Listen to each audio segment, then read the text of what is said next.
Hi, welcome to my designer diary this week.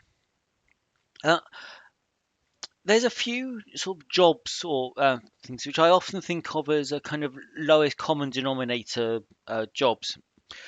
And it's things like you see it all the time on property shows where people want to move to the coast and then run a bed and breakfast. And what they're kind of imagining is this kind of perfect work-life balance where you make someone's breakfast and maybe clear the room, and you finish work by 10 o'clock in the morning, and the rest of your day is free to spend on the beach or walking on the coastal path and that sort of stuff. Um, another one of those is you running a cake stall in a market, farmers market, or a local produce market. If almost everyone's got a kitchen, and you can get recipes, you can get off the internet if you don't want to buy a book, and anyone can bake a cake. The ingredients are freely available, and you think, well, yeah, okay, that's it. I can work from home, bake cakes, and sell them, and everyone tell you how wonderful your cake is. You get lots of this immediate feedback. And the problem with the first, the running the bed and breakfast or small hotel is that the reality is you're actually on call 24/7. If someone's toilet blocks at 2 o'clock in the morning, it's your responsibility to fix it. Um, if you're waiting for guests to check in, then they may not, turn up till 3 o'clock in the afternoon when you've spent the entire day waiting around for them. There's so much more to the reality of running a small hotel, that the whole work-life balance thing simply doesn't work, and you actually run ragged for 5 months of the year, and scraping for pennies for the other seven. Yeah, running a cake stall, it's yes, it's a really low barrier to entry, but actually, a cake doesn't just take the 20 minutes. It's in the oven. There's like an hour of prep beforehand, and the mixing and the clearing up, and the thing has to cool, and you can only serve fresh cakes. So if your market is once or twice a week, you have to cram all of that production into the previous day to have fresh cake to sell on the day. Say they're going to take maybe an hour each, and then you can't guarantee to sell every slice of every cake. So you may think that you can get 16 slices out of a cake at a couple of pounds a piece. It's 30 quid an hour, but actually you only sell half of it, so you're down to 15 pounds an hour. And that was then without the cost of the ingredients and the energy pricing. The reality doesn't match up to this on paper, this idea. Now, what this has to do with RPGs is the RPG version of that is adventure writing. And the problem with adventure writing is that every game master that's ever um, you know, run anything that wasn't pre-published knows that they can write an adventure. So anyone can do it. So you think, okay, how can I make a bit of extra money? Oh, I'm going to write adventures. That's absolutely great. Yeah, anyone can do it. But then not all adventures are born equal. There is no way that, for example, I could write an adventure path. That takes a team of people, a year or more. And you think that if you invested 1,000 hours, which is 20 hours a week for a year, um, you could get to the end of it and you could sell 3 copies. There's absolutely no guarantee that you're going to sell, how many you're going to sell. The only guaranteed is if you never release something, you won't sell any of them. And a mammoth task like that may actually never get finished, and all that invested time is lost. But if you do complete it, you still don't know how many you're going to sell. There's no guarantees, and the more expensive things get, up to a point, there's a point where more expensive things have more perceived value, so they're more attractive. Um, especially when the price is reasonably high, but it's in a sale, so the discount seems even more attractive. But then when you go beyond that point, when you get up to like $60, $70, $100, you're starting to filter out potential customers because they just don't have the disposable income. Not on an adventure from a writer that may be unknown or relatively unknown, and you're untested, untried, untested. So that's a problem. Then if you've got a huge investment of time, and then you can't recoup the money, and you've got no guaranteed sales. The biggest market for adventures, of course, is going to be 5e, but 5e is a absolute hose pipe of new content every day. So your adventure could land and be just washed away in, straight off the front page in a matter of minutes, as new titles are constantly coming out. So that's difficult. The other extreme of that is a one-page adventure.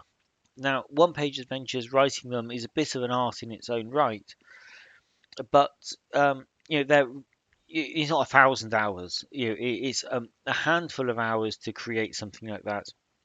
And I know I can write a one-page adventure in 2 hours, and I can sell it for $100. Well, I can sell 100 copies for about $1.99. But by the time your costs come out, you're still looking at making $100. And you divide that down and you think, okay, that's not a bad rate of pay, but that could be its entire life's earnings. And then you got to think, okay, could I produce, you know, 3 of these a day, every day for a week? Well, then you're going to start running into, an actual limit. The ideas could be the limiting factor. Most people that are stepping onto that path of being an RPG creator, to start with, they're fizzing with ideas. They've got loads of ideas, too many ideas to work on at once.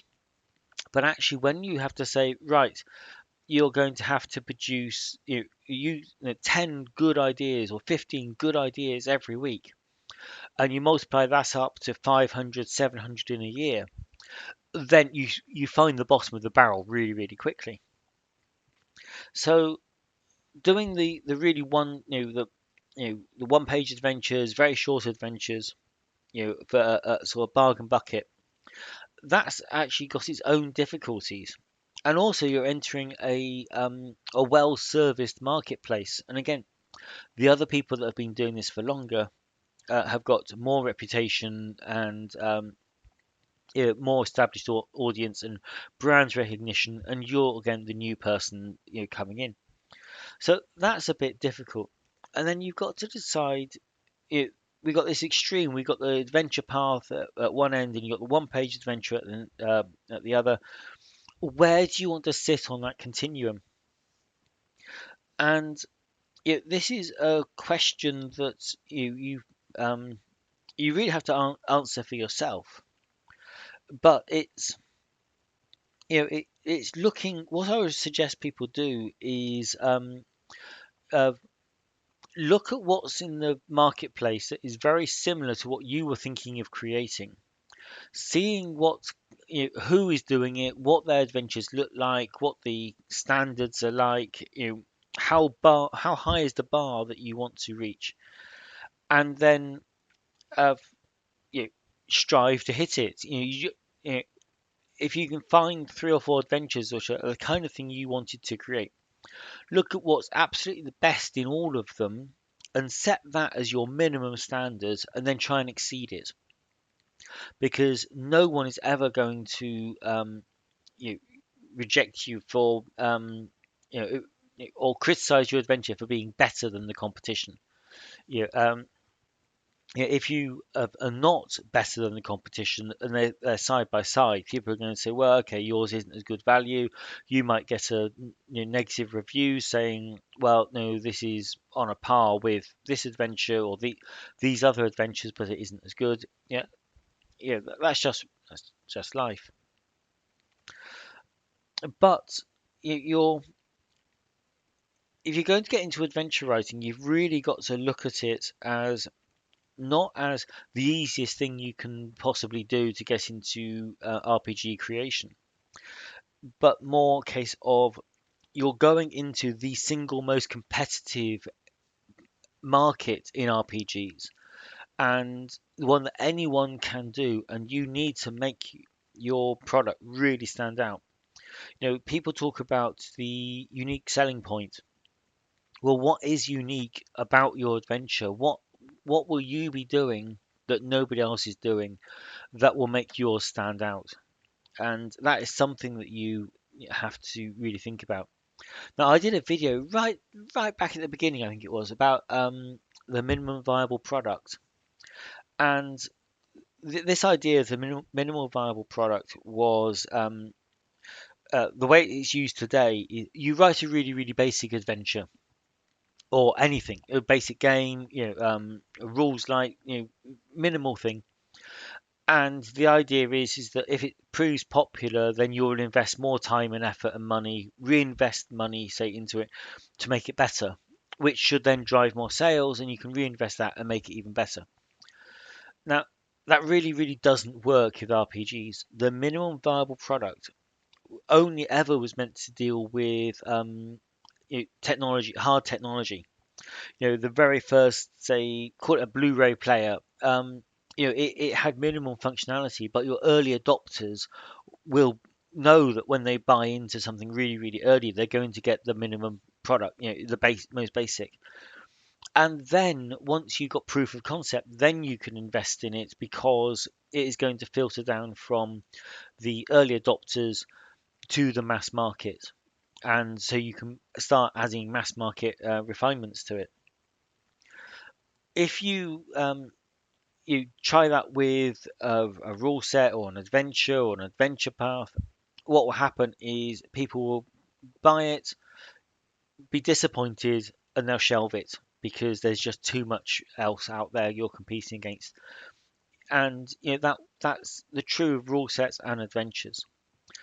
So adventure writing is an easy way into you RPG creation because the established games are giving you the audience. There's an existing audience that you're going to market to, and you've got the tools to do it. Anyone that's ever created an adventure can do it, but you should be really aware of what you're getting into. And that's what I've been thinking about this week because I well, two things actually. The reason this video came about was um, you may know anyone that's bought my really early stuff will know that ppm or parts per million was originally ppm, and ppm originally started for Paul, Peter, and Marcus. Well, um, I was ended up being the only one that actually did any of the creation until this week or the last 2 weeks, when Marcus has come back on board. And Marcus's first products are adventures, and they're adventures for Worlds Without Number. And so we've did a little bit of research. Worlds Without Number is a really popular game. It's, I think it's Mithril on DriveThru, but the bulk of uh, the market actually had the Kickstarter, which don't count towards metal. So it's much more popular than its metal suggests. Um, so it's got some market. It isn't well served, and so there's kind of this opening niche in there. And it's Marcus's first product, and so he can start to cut his teeth in. We've defined this kind of playground for him to work in, and so that's one bit. But for me, I've been starting to write adventures for when I just said like about 5e. I've started writing for 5e, but not just generic adventures. When I wrote easier mystery play and scarier horror play, I kind of said in those books, especially in the scarier horror play, that 5e was a terrible choice for horror. And the argument was that um, it, a monster that would scare the life out of someone in another game in a modern setting, or you take a giant rat. Okay, in James Herbert's The Rats, which was it was the horror book to read when I was at school. Okay, the rats are terrifying, and it's a kind of you know gore fest of horror gore fest of the book, and people ran in fear from the rats. If you showed an encounter with giant rats to even first level characters, they would draw their swords and rush towards the rats. They wouldn't be running in fear from them. And that's the problem with sort of probably most fantasy type games. Is the fact that monsters are bags of experience points. They are not things to be scared of and run away from. Unless you start sending impossibly tough creatures. If you drop a red dragon onto a first level party, then that is going to be scary, but it's going to be very short lived scary, and there's kind of almost no way for those first level characters to kill the dragon.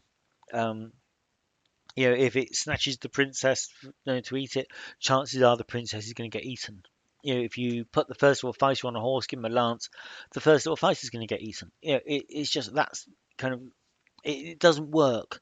Um, so that was my argument. Not saying that 5e was bad or anything, but saying that there are other systems that are better suited. So it's finding the right tool for the job. That started Gears working. So I've been writing. I released one last week, and I'm writing another one now. Horror adventures for 5e, and I'm looking at the problems which I identified for myself, saying why it doesn't make a good fit, and then saying like, how would I address it? And so that's what I'm doing. I'm writing a few adventures to showcase or to address, how could I write a good horror adventure for 5e. So that's got me writing adventures for 5e, which I said I would not do, but yeah, never say never. So yeah, so this is turning into a longer rambling video, but if you're going to get into adventure writing, really put the thought into the preparation, and the preparation starts with what are you trying to achieve and to what end, rather than writing an adventure and just expecting it to sell, because it just isn't going to. Okay, on that miserable note, I will end. Thank you for watching.